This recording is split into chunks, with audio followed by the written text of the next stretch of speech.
North Bengal ইউনিভার্সিটির আন্ডারে যে সমস্ত ছাত্রছাত্রীরা রয়েছে তাদের সায়ন টিউশন সেন্টারের পক্ষ থেকে অগ্রিম পরীক্ষার শুভেচ্ছা বার্তা জ্ঞাপন করছি। তোমরা জানো নেক্সট মান্থের সেকেন্ড উইক থেকে সম্ভবত পরীক্ষা শুরু হতে চলেছে। আমরা আমাদের প্রস্তুতি পর্ব শুরু করেছি। আজকে আমরা 6 সেমিস্টারের মেজর বাংলা যাদের রয়েছে, মেজর 13 পেপারের সুপারফাস্ট সাজেশন 12 নম্বর এবং 6 নম্বরের প্রশ্নগুলো তোমাদের সামনে তুলে ধরছি। তোমরা প্রয়োজনে প্রশ্নগুলো লিখে রাখতে পারো এবং উত্তরপত্র তৈরি করবে, অথবা তোমরা উত্তর সহ সাজেশন পেতে চাইলে আমাদের দেওয়া কন্ট্যাক্ট নম্বরে যোগাযোগ করেও তোমরা সংগ্রহ করতে পারো। তো শুনে নাও, মেজর 13 বাংলা যাদের রয়েছে 6 সেমিস্টার তাদের জন্য 12 নম্বরের কি পড়বো আমরা। তোমরা প্রথমে সিলেবাসটা ভালো করে বোঝো। তোমাদের 5টা টপিক রয়েছে। প্রথমত রয়েছে লোক সংস্কৃতি, লোক সাহিত্য, লোক সংস্কৃতি, লোক সাহিত্য এবং লোক সাহিত্যের কিছু ধারা। তাই 12 নম্বরের জন্য প্রথম প্রশ্ন, লোক সাহিত্য এর সংজ্ঞা দাও, এর স্বরূপ ও বৈশিষ্ট্যগুলি আলোচনা করো। Very very important question. লোক সাহিত্য কাকে বলে, এর স্বরূপ ও বৈশিষ্ট্যগুলি আলোচনা করো। সেকেন্ড কোশ্চেন, প্রবাদ কাকে বলে, প্রবাদে যে সমাজ জীবনের পরিচয় পাওয়া যায় তা আলোচনা করো। পাশাপাশি প্রবাদের বৈশিষ্ট্যগুলি তোমরা দেখে নেবে। অত্যন্ত গুরুত্বপূর্ণ প্রশ্ন এটা। তারপরে প্রশ্ন, লোক সংস্কৃতির সংজ্ঞা দাও, বাংলার লোক সংস্কৃতির চর্চার ইতিহাস সম্পর্কে আলোচনা করো। পরের প্রশ্ন, বাংলার লোক সাহিত্যে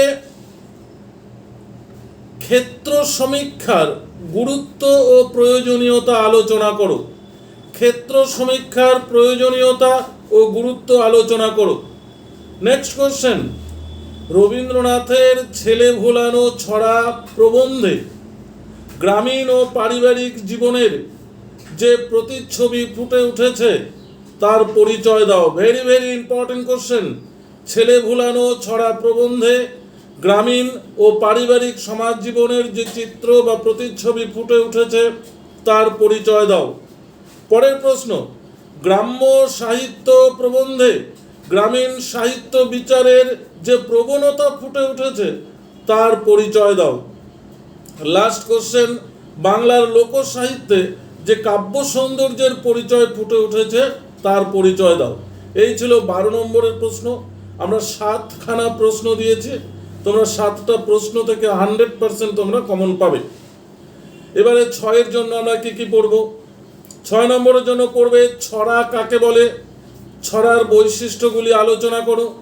ধাঁধা কাকে বলে, ধাঁধার বৈশিষ্ট্যগুলি আলোচনা করো। 100% গ্যারান্টি এই দুটো থেকে একটা প্রশ্ন আসবেই, এমনকি প্রয়োজনে দুটো প্রশ্ন তোমাদের আসতে পারে। এক হচ্ছে ছড়া কাকে বলে, ছড়ার বৈশিষ্ট্যগুলি আলোচনা করো। ধাঁধা কাকে বলে, ধাঁধার বৈশিষ্ট্যগুলি আলোচনা করো। পরে কোশ্চেন, লোকসঙ্গীত কাকে বলে, যে কোনো দুটি লোকসঙ্গীতের পরিচয় দাও। তোমাদের ভাটিয়ালি রয়েছে, ভাদু, টুসু, ভাওয়াইয়া, এই 4টা তোমরা লোকসঙ্গীত যদি পড়ো তাহলে 100% এখান থেকে কমন পেয়ে যাবে। এরপর যে কোনো দুটি লোকনাট্যের পরিচয় দাও। তোমাদের গম্ভীরা, বোলান, আলকাপ, চোরচুন্নি, এই 4টা যদি দেখো 100% তোমরা কমন পাবে। আর লাস্ট কোশ্চেন বলছি, উত্তরবঙ্গের অন্যতম লোকসঙ্গীত কোনটি, এই লোকসঙ্গীতের সংক্ষিপ্ত পরিচয় দাও। তোমরা জানো উত্তরবঙ্গের অন্যতম লোকসঙ্গীত হচ্ছে ভাওয়াইয়া গান, এবং ভাওয়াইয়া গান সম্পর্কে পরিচিতি দাও। এই ছিল আজকে আমাদের মেজর 13 মেজর বাংলা যাদের রয়েছে 13 পেপারের 12 নম্বরের এবং 6 নম্বরের লাস্ট মিনিট সুপারফাস্ট সাজেশন। আমরা ধীরে ধীরে 3 নম্বরের কোশ্চেন এবং 2 নম্বরের কোশ্চেন নিয়ে নেক্সট ভিডিওতে হাজির হব।